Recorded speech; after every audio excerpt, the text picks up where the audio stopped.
Professor ইউনূসের সরকারের উপরে এত চেতলেন কেন? যখন কেউ গণমানুষকে অবজ্ঞা করে, তার ছোট ছোট আকাঙ্ক্ষাকে উপেক্ষা করে, আমার মাথায় আগুন ধরে যায়। আমরা তো এটা আশা করি নাই যে প্রফেসর ইউনূসের সরকার দেশকে সোনায় মুড়াই দেবে, সে কথা বলিও নাই, তারা সেটা পারিবেও না। আমরা চাইছিলাম যে ইন্ডিয়ার প্রত্যক্ষ সমর্থনে আমরা ফ্যাসিবাদে পিষ্ট হয়েছি, সেই ইন্ডিয়া ঘৃণিত পতিত ফ্যাসিস্ট আর তার দলবলকে আশ্রয় দিছে, সেই রাষ্ট্রকে, ভারত রাষ্ট্রকে বুঝায় দেওয়া কামটা তোমরা ভালো করো নাই। এটা জাতীয় মর্যাদার প্রশ্ন।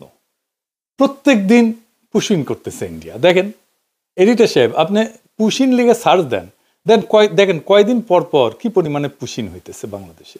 আর মোদির ফুয়া, বিএনপির রিকমেন্ডেশনে হওয়া আমাদের পররাষ্ট্র উপদেষ্টা শ্রী শ্রী তৌহিদ আনন্দ প্রভুপাদ পাকিস্তান হইলে পৌরুষ জায়গায় ওঠে, আর ইন্ডিয়ার পুশিনে নেতায় যায়। আমাদের স্বরাষ্ট্র উপদেষ্টা কয় এটা ইন্ডিয়ার উস্কানি না, মানে ওই বাংলাদেশের উপদেষ্টা না ইন্ডিয়ার উপদেষ্টা, এটাই প্রশ্ন। হাসিনার আমলে কেন পুশিন হয় না?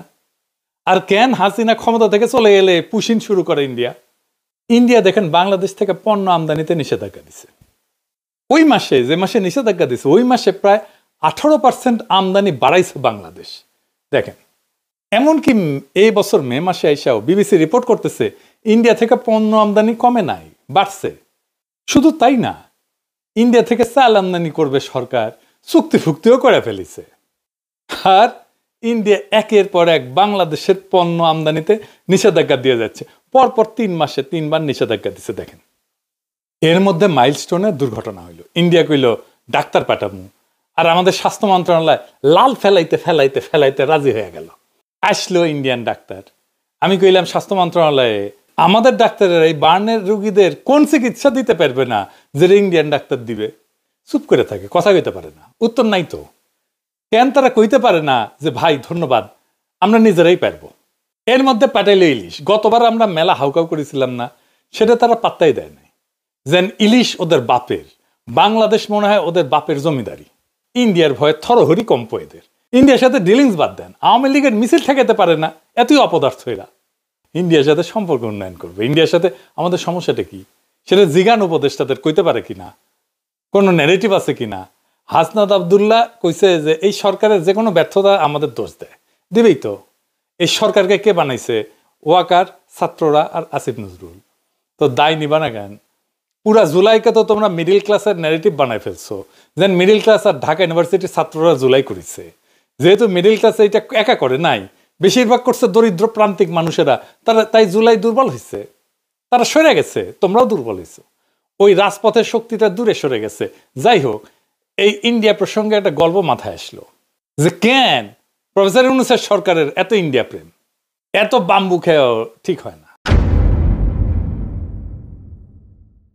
এক মহিলা তার হাজবেন্ডকে ডিভোর্স দিছে। তো ডিভোর্স দেওয়ার 2 বছর পরে মহিলার পেটে বাচ্চা এসেছে। তো মহিলারে সবাই জিগায়, তোমার না ডিভোর্স হয়েছে? তো মহিলা কয়, হ্যাঁ হয়েছে, তবে ওই মাঝে মাঝে মাপ চাইতে আসে। তো ইন্ডিয়া মাঝে মাঝে প্রফেসর ইউনূসের সরকারের কাছে মাপ চাইতে আসে।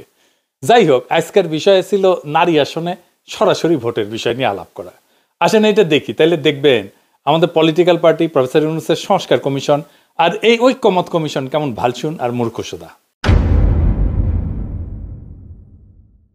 বাংলাদেশের সংসদে এতদিন 50টা নারী কোটার আসন ছিল। তো সংবিধান সংশোধনী কমিশন সেটার বাড়ায় নারী কোটার আসন 100-তে বাড়ানোর সুপারিশ করেছে। এর উপরে এনসিপি আবার দাবি করেছে 100টা নারী কোটা আসনে নির্বাচন সরাসরি ভোটে হওয়া উচিত, মানে মরার উপরে খাড়ার ঘা। আসেন আসলে নারী কোটার আসনে সরাসরি ভোট এটা একটু বুঝে দেখি। প্রথমত আসি নারীদের জন্য আলাদা কোটা নিয়ে। এটা একটা গোত্র বা গোষ্ঠীর আলাদা রিপ্রেজেন্টেশন কখন দরকার হয়? পৃথিবীর ইতিহাসে কি এমন নজির আছে সে আলাদা রিপ্রেজেন্টেশন দিয়া সেই গোত্র করে কি? খায় না মাথায় দেয়? তারা তাদের কোন পলিটিক্যাল এজেন্ডা বাস্তবায়ন করে? এইসব কি এনসিপি ওরা জানে বা সংবিধান কমিশনের ওরা বুঝে? 2টা গোত্রের আলাদা রিপ্রেজেন্টেশনের সবচেয়ে বড় উদাহরণ আমাদের উপমহাদেশে আছে। ঐতিহাসিক বিভিন্ন সংঘাতের কারণে ব্রিটিশ ভারতের মুসলমানরা অনুভব করে যে সংখ্যাগরিষ্ঠ হিন্দুদের সাথে তাদের স্বার্থ এক না, বরং উল্টা। স্যার সৈয়দ আহমেদ খান বিভিন্ন ঘটনা ব্রিটিশ ভারতে হিন্দুদের হরেক রকমের এজিটেশন দেখা এই ব্যাপারে লেখালেখি করে যান। ভারতবর্ষের মুসলমান নেতাদের মধ্যে যেই ঘটনার ফলে এই উপলব্ধি সবচেয়ে গভীরভাবে প্রভাব ফেলে সেটা হইল 1905 সালের বঙ্গভঙ্গ। এর বিপরীতে হিন্দুদের অ্যাগ্রেসিভ রিয়াকশন দেখে আগুন জ্বালাই দিয়েছিল সারা বাংলায়। এর ফলে 1906 সালের ডিসেম্বর মাসে মুসলিম লীগের রাজনৈতিক আবির্ভাব ঘটে, যেটার ইতিহাস আগের এপিসোডে বিস্তারিতভাবে বলছি। মুসলিম লীগ গঠনের আগে 1906 সালের অক্টোবর মাসে ভারতবর্ষের 35 জন গণ্যমান্য মুসলমান নেতা প্রিন্স আগা খানের নেতৃত্বে সিমলাতে ভাইসরয় লর্ড মিন্টোর সাথে দেখা করতে যান। সিমলায় ভাইসরয়ের প্রাসাদ ভাইস রিগাল প্যালেসে এই মিটিংটা অনুষ্ঠিত হয়। সেই মিটিংয়ে মুসলমান নেতারা সর্বপ্রথম ভাইসরয়ের কাছে মুসলমানদের জন্য আলাদা রিপ্রেজেন্টেশনের দাবি উত্থাপন করে। ভাইসরয়ের কাছে মুসলমান নেতারা একটা অ্যাড্রেস ড্রাফট করে উপস্থাপন করে। সেটা ড্রাফট করছিল বিহারের সৈয়দ হোসেন বিলগ্রামী আর উত্তরপ্রদেশের সৈয়দ মীর মেহেদি আলী, যিনি নবাব মোহসিনুল মুলক নামে পরিচিত ছিলেন আর স্যার সৈয়দ আহমেদ খানের ঘনিষ্ঠ বন্ধু এবং উত্তরসূরি ছিলেন। সেই দাবিতে কি বলা ছিল তার একটা অংশ হচ্ছে, এটা ইংরেজি যেহেতু কইছে তাহলে ঠিকই কইছে, তবে বাংলা এটা হইতেছে মুসলমানরা একটা স্বতন্ত্র সম্প্রদায় যাদের কিছু অতিরিক্ত স্বার্থ আছে যা অন্যান্য সম্প্রদায়ের সাথে মিলে না, বরং এইসব স্বার্থ যথাযথভাবে প্রতিনিধিত্ব পায়নি। এর ফলে সিমলা ডেপুটেশনে মুসলমান নেতারা ভাইসরয়কে জানায় যে সামনে ব্রিটিশ ভারতের যেই নতুন সাংবিধানিক রিফর্ম বা সংস্কার আইন আসতেছে সেইখানে যেন মুসলমানদের জন্য সেপারেট ইলেক্টোরেট বা আলাদা ইলেক্টোরেট থাকে। অর্থাৎ মুসলমানরা ভোট দেবে মুসলমান আসনে, হিন্দুরা ভোট দেবে হিন্দু আসনে। এটার একটা নাম ছিল রোয়েদাদ। লর্ড মিন্টো মুসলমানদের স্বার্থ রক্ষার প্রতিশ্রুতি দেন এবং 1909 সালে যেই মোরলে মিন্টো অ্যাক্ট পাস করা হয় ব্রিটিশ পার্লামেন্টে ভারতবর্ষের সংবিধান নিয়ে, সেখানে সর্বপ্রথম মুসলমানদের জন্য আলাদা ইলেক্টোরেট বরাদ্দ করা হয়। এইখানে মুসলমানরা কেন এরকম অনুভব করলো, তাদেরকে হিন্দুরা কি চোখে দেখতো, এসবের ইতিহাসের বাস্তবতা একদম ইতিহাসের বিভিন্ন লিটারেচার যেমন বঙ্কিম, শরৎচন্দ্র, ডিএল রায়, নীরজ চৌধুরী এদের কাছ থেকে কোট করেই প্রমাণ করে দেখানো যাবে, সেটা অন্য আলাপ। এর ধারাবাহিকতা এবং আরো অসংখ্য ঘটনার ফলশ্রুতিতে 1947 সালে পাকিস্তান রাষ্ট্রের আবির্ভাব ঘটে। এছাড়া আরেকটা উদাহরণ আছে বেলজিয়ামে। বেলজিয়ামের দুইটা গোত্র আছে, ওয়ালুন যারা ফরাসি ভাষায় কথা বলে, আর একটা হচ্ছে ফ্লেমিশ বা যারা ডাচ বা ওলদান ভাষায় কথা বলে। ফেডারেল পার্লামেন্টে এই দুই গোত্রের রিপ্রেজেন্টেশন সেপারেট, তাদের আলাদা আলাদা সিট মানে সেপারেট ইলেক্টোরেট। এছাড়া এদের নিজস্ব আলাদা পার্লামেন্টও আছে, মানে খালি ওয়ালুনদের জন্য পার্লামেন্ট আর খালি ফ্লেমিশদের জন্য পার্লামেন্ট। তাইলে এতক্ষণ ধরে যা বুঝলাম আমরা সেটার মর্মার্থ হচ্ছে একটা গোত্র বা গোষ্ঠী তখনই নিজেদের জন্য আলাদা সেপারেট ইলেক্টোরেট অথবা রিপ্রেজেন্টেশন দাবি করে যখন তারা অনুভব করে যে তাদের স্বার্থ অন্য গোত্র সংরক্ষণ করবে না। তারা অন্য গোত্রের মানুষকে বিশ্বাস করে না এবং অন্য গোত্রের মানুষ যা করবে যে সেটা তাদের স্বার্থের ঠিক বিপরীত হবে। এখন এই যে নারীদের জন্য আলাদা সংরক্ষিত আসন, এটা তো একটা হাজারু মার্কা আলাদা রিপ্রেজেন্টেশনের বুদ্ধি, একদম টিপিক্যাল বাঙ্গু প্রগতিশীল মার্কা বুদ্ধি। কিরকম প্রগতিশীল? এই যে দেখেন দিল্লির মালমতিগঞ্জ প্রথম আলো এটার একদম ডাইহার্ট প্রমোট করে। মতি মাহফুজ আমাদের যা করতে বলবে আমাদের বাই ডিফল্ট সেটার উল্টা কাজ করা উচিত। আসেন এটার ভিতরের বিষয়টা একটু বুঝে দেখি। নারী আর পুরুষ কি রাজনৈতিকভাবে আলাদা গোত্র বা গোষ্ঠী? কখনোই না, হতেই পারে না। এটার উদ্ভট অসম্ভব প্রস্তাবনা। সেপারেট বা আলাদা রিপ্রেজেন্টেশনের প্রশ্ন তখনই ওঠে যখন কোনো গোত্র বা গোষ্ঠী রাজনৈতিক বা পলিটিক্যাল দৃষ্টিকোণ থেকে নিজেদের স্বার্থকে অন্য গোত্রের স্বার্থ থেকে আলাদা বিবেচনা করে। একটা রাজনৈতিক মতাদর্শ বা ফিলোসফিতে নারী পুরুষ উভয়ে একই সাথে পার্টিসিপেট করে। যেমন আওয়ামী লীগের রাজনৈতিক মতাদর্শ কি সেটা কন ভারতের পাঁচাটা, তাই তো, আর 71-এর চেতনা।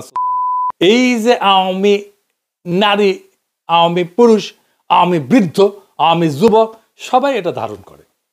একইভাবে বামাদের রাজনৈতিক মতাদর্শ কি, যেটা যাই হোক বাম নারী পুরুষ একসাথে ধারণ করে, তাই না? ইসলামী রাজনীতির মতাদর্শ নারী পুরুষ উভয় একসাথে ধারণ করে। এখানে নারীদের সাথে পুরুষদের কোনো ন্যূনতম রাজনৈতিক ডিফারেন্স নেই।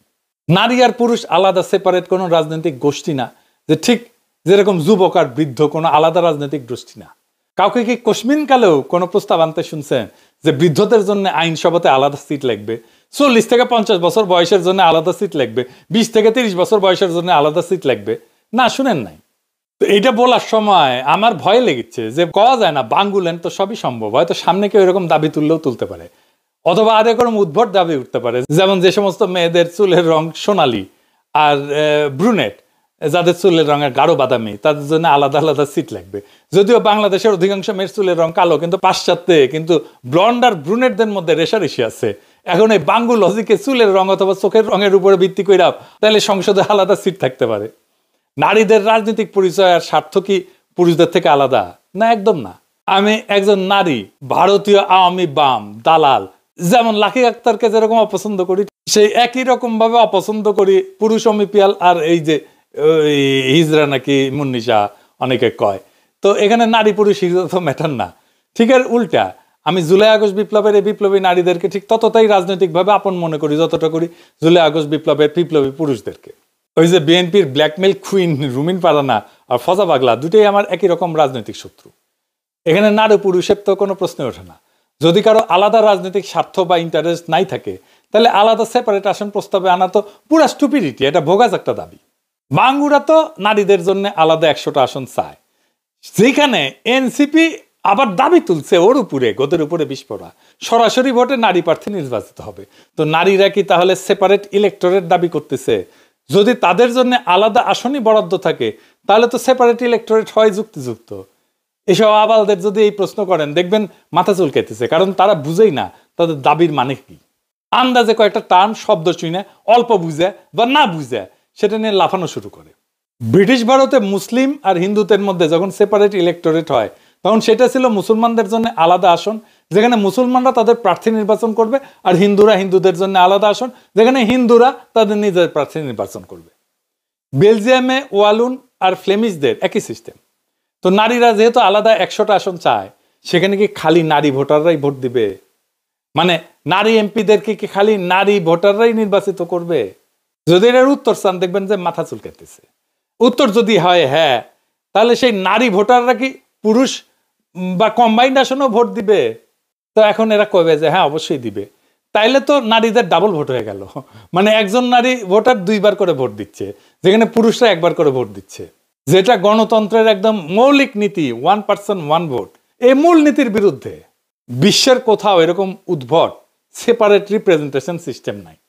আর ধরেন যদি এটা সেপারেট রিপ্রেজেন্টেশন সিস্টেম হয় তাহলে নারী তো অর্ধেক বাংলাদেশের, তো 300 আসন পুরুষের আর 100 আসন নারীর, এটা কোনো ইনসাফ হইল? আবার দেখেন এটা যদি বলেন তখন ওরা কবে হয়তো যে না না, নারী আসনে নারী পুরুষ সবাই নির্বিবাদে ভোট দেয়া খালি নারী প্রার্থীদের নির্বাচিত করবে। তো নারী আসনের মূল লজিকই তো হচ্ছে নারীদের স্বার্থ পুরুষদের হাতে নিরাপদ না। তসলিমা নাসরিন থেকে শুরু করে সব বাঙ্গ প্রগতিশীল নারীবাদীদের তো একটাই থিওরি। তো ধরে নিলাম সেটাই যদি হয়, তাহলে নারীরা কেন নিজেদের জন্য সেপারেট রিপ্রেজেন্টেশনে পুরুষদের ভোটাধিকার প্রয়োগের অধিকার দিবে? আজব ব্যাপার না? যখন ব্রিটিশ ভারতে হিন্দু মুসলিম অথবা বেলজিয়ামে ওয়ালুন ফ্লেমিশ সেপারেট ইলেক্টোরেট হয় আর 2টা গোত্র বিশ্বাস করে একে অপরের স্বার্থ রক্ষা করবে না, তখন তারা নিজেদের আসনে অন্য গোত্রকে কখনোই ভোট দিতে দেয় না। তো যদি এটা নাই হয়, মানে একটা গোত্রের আসনে যদি আর একটা গোত্রের মেজরিটি মানুষ এসে ভোট দিচ্ছে, তাইলে তো পুরো সেপারেট ইলেক্টোরেট বা রিজার্ভ সিটের পারপাস বা উদ্দেশ্যই মাঠে মারা গেল। মানে বাংলাদেশ স্টুপিডিটি মাঝে মাঝে আমার মাথায় রক্ত উঠায় দেয়। নারীদের সংরক্ষিত আসনে যদি পুরুষরা ভোট দিতে পারে তাহলে নারী পুরুষের আলাদা আলাদা আসনের দরকার কি? আর নারীদের জন্য সেপারেট সিটের দরকার কি? পুরো ব্যাপারটা এতই বোগাস, এতই বুলশিট যে বিশ্বের কোনো পাশ্চাত্য দেশের আইনসভায় এরকম নারীদের জন্য আলাদা সংরক্ষিত আসনের কোনো বিধানই নাই। আছে? নাই। জি আর ঠিকই শুনেছেন, পাশ্চাত্যে কোনো দেশে নারীদের জন্য কোনো আলাদা নারী কোটার আসন নাই। পাশ্চাত্যরা তো নিজেদের নারী স্বাধীনতা, নারী ক্ষমতায়নের সূতিকাগার বলে মনে করে, বাঙ্গ প্রগতিশীলরা তাই বলে। সেই পাশ্চাত্য জগতে 20 শতাব্দীতে নারীরা প্রথম ভোটাধিকার পায়। সেটা পাওয়ার পর থেকে আজ পর্যন্ত একটা পশ্চিমা দেশ, জাপান, কোরিয়া, কোথাও এই নারীদের জন্য আইনসভায় কোটা নাই। তাদের ইতিহাসে কখনোই ছিল না। আমেরিকা বলেন, কানাডা বলেন, ইংল্যান্ড বলেন, অস্ট্রেলিয়া বলেন, ইউরোপ বলেন, কোথাও এই বোগাস সিস্টেম নাই। তো বাঙ্গ প্রগতিশীলরা তো ক্যাথলিকের চেয়ে তো মোর পোপ হইল। মানে কেউ যদি নিজেকে পোপের চেয়ে বড় ক্যাথলিক মনে করে, এইসব আতেলদেরকে বলা হয় মোর ক্যাথলিক দেন পোপ। তো বিশ্বের নারীদের জন্য কোটা আসন কোন কোন দেশে আছে জানেন? শুনবেন? আসেন এটা শুনি। নামগুলা কিন্তু মজার: Rwanda, Uganda, Bangladesh, Nepal, Pakistan, Jordan. বাঙ্গুল্যান্ডকে তো অনেকে উগান্ডার সাথে তুলনা করে, সেটা যে একেবারেই ভুল তা কিন্তু না। মানে সব তৃতীয় বিশ্বের দেশ যেখানে বোকাচোদা মতিকণ্ঠ মার্কা প্রগতিশীল আলগা নারীবাদীরা আছে, সুলতানা কামাল চক্রবর্তী, রাশেদা চৌধুরী, খুশি কবির, তসলিমা নাসরিন, এই সমস্ত কপালে বড় বড় টিপ পড়া নিরেট বুদ্ধির মালগুলা গোজামিল বয়ান গিলাইছে জাতিকে, সেই জায়গাতেই আছে এগুলা। সামনে যে নতুন বাংলাদেশের স্বপ্ন আপনারা দেখি, সেখানে সংসদে আইনসভায় এসব বোগাস নারী কোটার কোনো আসন থাকবে না। পুরা নারী কোটার আসনকে এরা অ্যাবলিশ করে দেওয়া হবে, জয় বাংলা করে দেওয়া হবে। আইনসভা বিষয়ে আমাদের পজিশন খুব সিম্পল, কোনো পিয়ার না, কোনো উচ্চ কক্ষ না, কোনো নারী কোটা না, তিনটা। তো ফাইনালি যেটা আবার আগের কথায় ফিরে আসি, ওই যে কইছিলাম যে আমাদের জাতীয় মর্যাদা ওইটা বিক্রি হবে না, এটা আমাদের শহীদের রক্তে কেনা। আজকের শপথ হোক, আমরা চাই মর্যাদার দেশ, শির দ্বারা উঁচু করার মেধাবী নেতৃত্ব, আর এমন একটা রাষ্ট্র যেখানে প্রত্যেকটা সিদ্ধান্তের কেন্দ্রে থাকবে জনগণ, আর শুধু জনগণ। এই পথেই বাংলাদেশ হবে সত্যিকার অর্থে স্বাধীন, মর্যাদাবান এবং গণতান্ত্রিক।